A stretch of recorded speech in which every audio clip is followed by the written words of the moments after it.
Hi, I'm Tim. Welcome to our channel and thanks for logging on.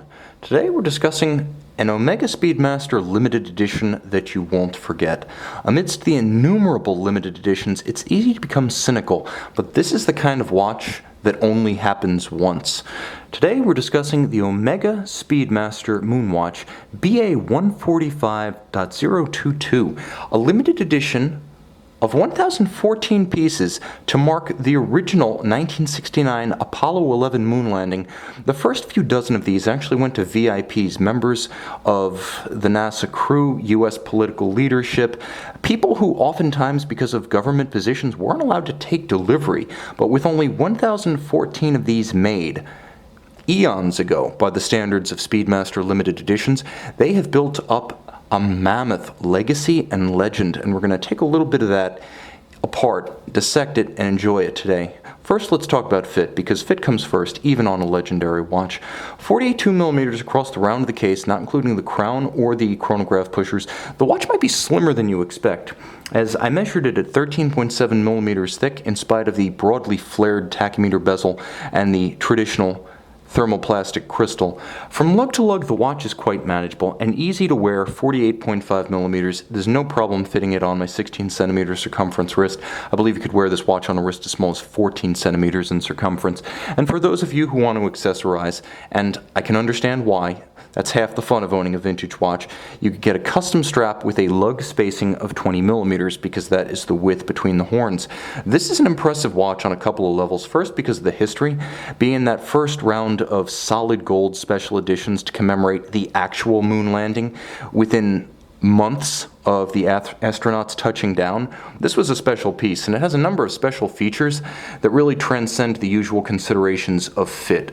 You'll note that the watch fits on my wrist, but that's not really the story here. We want to talk about a case in solid gold, yellow gold, a dial in solid gold, yellow gold, onyx markers, beautiful in black, high contrast. All of this watch, from the vintage logo crown to the original burgundy tachymeter scale.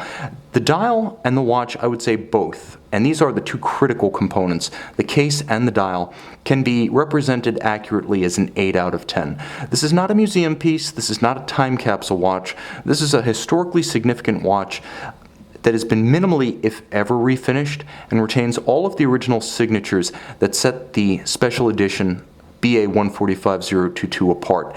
Now, the watch on its caseback features what's often described as the third generation inscription. The first one was lightly scratched, the second one was a little bit deeper, and the third generation was deeply scratched, or engraved I should say, because that's not the proper term, deeply engraved and then red lacquered. And you can see a testament to the watch's originality that all of that lacquer remains in place, and you can see the edition numbering 895 out of that original 1014.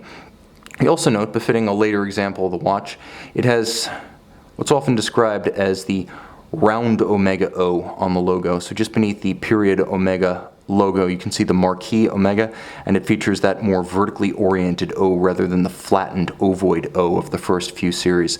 You'll also note that the watch features a signature at the base of its dial, OM for Or Massif. This was the signature that the Swiss luxury watch industry and a gold trade group within Switzerland agreed upon in the early 1970s, late 1960s to denote a dial made of solid gold. When you see the traditional Sigma dial, that generally means just gold markers and hands.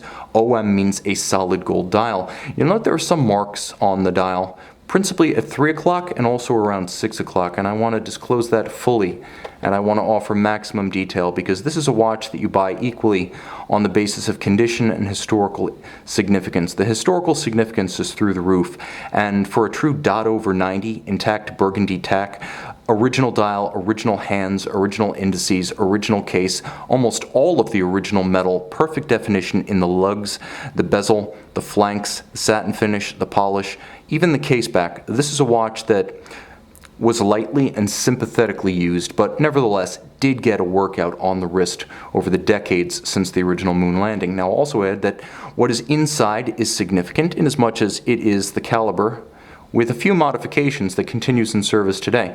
This is the post-321, so it's a cam-operated 861 of the 17-joule generation of that movement, so pre-1993. 17 joules, manual wind, 21,600 vibrations per hour, cam and lateral clutch system with a 48-hour power reserve. Tank tough like the rest of the Moonwatch series, but truth be told, a little bit tougher even than the somewhat more collectible 321s.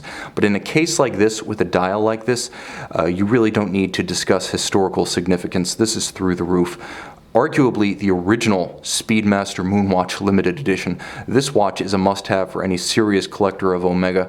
If you're already head over heels in love with the Speedmaster and you want something that none of your friends have and you want it in a wearable condition, you have to consider this Omega Speedmaster Moonwatch. The original Apollo 11 solid yellow gold commemorative series of 1,014 pieces, BA145.022. See it and own it on the watch box.